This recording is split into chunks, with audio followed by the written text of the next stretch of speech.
September 2. But Simon's wife's mother lay sick of a fever, and anon they tell him of her. Mark 1, verse 30. Very interesting is this little peep into the house of the apostolic fisherman.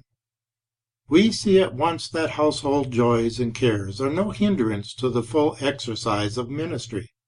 Nay, that since they furnish an opportunity for personally witnessing the Lord's gracious work upon one's own flesh and blood, they may even instruct the teacher better than any other earthly discipline. Papists and other sectaries may decry marriage, but true Christianity and household life agree well together. Peter's house was probably a poor fisherman's hut, but the Lord of glory entered it, lodged in it, and wrought a miracle in it.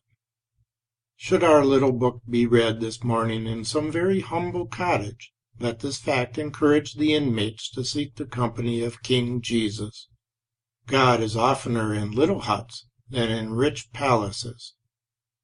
Jesus is looking round your room now, and is waiting to be gracious to you.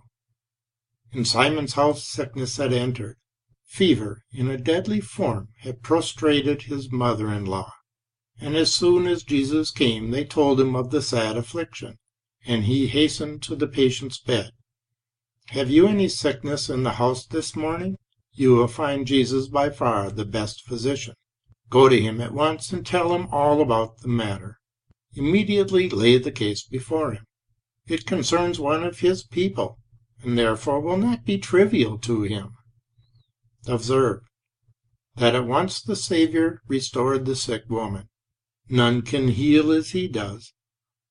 We may not make sure that the Lord will at once remove all disease from those we love, but we may know that believing prayer for the sick is far more likely to be followed by restoration than anything else in the world. And where this avails not, we must meekly bow to his will by whom life and death are determined. The tender heart of Jesus waits to hear our griefs. Let us pour them into his patient ear.